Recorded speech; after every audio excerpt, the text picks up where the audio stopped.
বেচারি শিম ঘন্টার পর ঘন্টা সেখানেই বসে থাকে জুনের অপেক্ষায়। যতবার লিফট থেকে কেউ বেরিয়ে আসে ততবার সে উঠে গিয়ে দেখে এই বোধহয় জুন চলে এলো, কিন্তু জুন আর আসে না। দেখতে দেখতে রাত হয়ে যায়, শপিং মল বন্ধ করে দেয়া হবে, তাই তাকে সেখান থেকে বের করে দেয়া হয়। জুনের অপেক্ষায় সে শপিং মলের বাহিরেই বসে থাকে। ওইদিকে জুন ট্রাফিক সিগন্যালের আইকনটি দেখে শিমের কথা খুব মনে পড়ে। বাহিরে প্রচন্ড বৃষ্টি হচ্ছিল, তাই শিমকে নিয়ে তার খুব টেনশন হয়। সে জানে শিম এখনো তার অপেক্ষায় হোটেলেই বসে রয়েছে এবং সে মেয়েটিকে বিদায় না জানিয়ে চলে এসেছিল। তার মতে কারো কাছ থেকে চলে যাওয়ার আগে তাকে শেষবারের মতো বিদায় জানানো উচিত। তাই শেষমেশ জুন তার কাছে চলে আসে। দেখতে পায় প্রচন্ড ঠান্ডার মধ্যে সে গুটিসুটি হয়ে বসে রয়েছে। জুন তার সামনে গিয়ে দাঁড়ায়। সে জুনকে দেখে প্রচন্ড খুশি হয়ে হাত বাড়িয়ে দেয়। এরপর জুন আবারও তার নাম ঠিকানা জিজ্ঞেস করে, কিন্তু সে এখনো তার কথা বুঝতে পারছিল না। জুন দেখে তার খুব ঠান্ডা লাগছে, তাই সে তার জন্য কফি নিয়ে আসে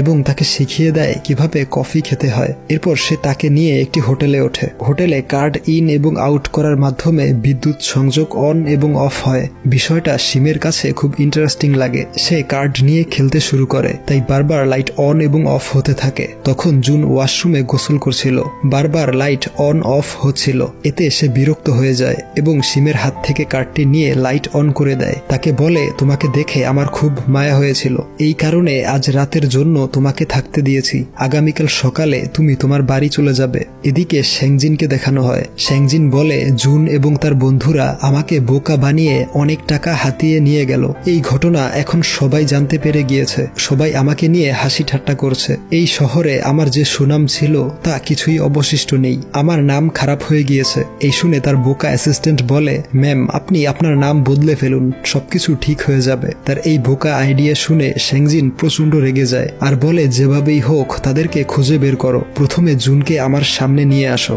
ওইদিকে জুন ল্যাপটপে মুভি দেখছিল। তখন শিম ল্যাপটপ দেখে অবাক হয়ে যায়। এই অদ্ভুত বাক্সটির মধ্যে মানুষকে দেখা যাচ্ছে এবং তারা কথাও বলছে। এই বিষয়টা শিমকে খুব অবাক করে এবং সে ল্যাপটপ কেড়ে নিয়ে দেখতে থাকে এবং ধীরে ধীরে সে মানুষের আচার আচরণ সম্পর্কে বুঝতে শুরু করে। মুভিতে ইমোশনাল সিন দেখে সে কান্না করতে থাকে আর ফানি সিন দেখে সে হেসে লুটিয়ে পড়ে। মুভি দেখে সে মানুষের কথা বলার ধরন এবং মারপিট করা শিখতে থাকে। এরপর একটি সমুদ্রের সিন দেখে সে সত্যিই ইমোশনাল হয়ে যায়। সে সমুদ্রে ফিরে যেতে চায়।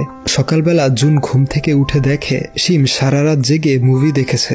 ঘুমে তার চোখ ভেঙে আসছে। এই দেখে জুন তাকে বকাবকি করে, বলে রাতের বেলা ঠিক মতো ঘুমানো উচিত, তা না হলে এমনটাই হবে। তখন পার্ক তাকে ফোন করে বলে, শ্যাংজিনের লোকজন তোমার মোবাইল ফোন ট্র্যাক করে লোকেশন জেনে গিয়েছে। কিছুক্ষণের মধ্যেই তোমাকে ধরার জন্য চলে আসবে, তাই এখনই পালিয়ে যাও। এই শুনে জুন তার ব্যাগপত্র গুছিয়ে পালিয়ে যেতে থাকে। যাওয়ার আগে শিমকে বলে, তুমি তোমার নাম ঠিকানা মনে করার চেষ্টা করো, প্রয়োজনে পুলিশের সহযোগিতা নিতে পারো। এই বলে সে চলে যায়। শিম চুপচাপ সেখানেই বসে থাকে। দেখা যায় শ্যাংজিনের গুন্ডারা তার হোটেলের সামনে চলে এসেছে। তাদের দেখতে পেয়ে জুন আবারও ফিরে আসে। সে কি করবে বুঝতে পারছিল না, তাই সে শান্ত হয়ে বসে আইডিয়া খুঁজতে থাকে। হোটেলের সেই রুমে ঘড়ি এবং ফায়ার এক্সটিংগুইশার দেখে তার মাথায় একটি আইডিয়া চলে আসে। এরপর গুন্ডারা যখন দরজা ভেঙে ভেতরে ঢোকে তখন দেখতে পায় জুন একটি টাইম বম লাগিয়ে রেখেছে। এই দেখে সবাই ভয়ে মাটিতে শুয়ে পড়ে, কিন্তু ঘড়ির সময় শেষ হয়ে গেলেও বোমাটি ব্লাস্ট হয় না। তারা বুঝতে পারে জুন তাদেরকে বোকা বানিয়েছে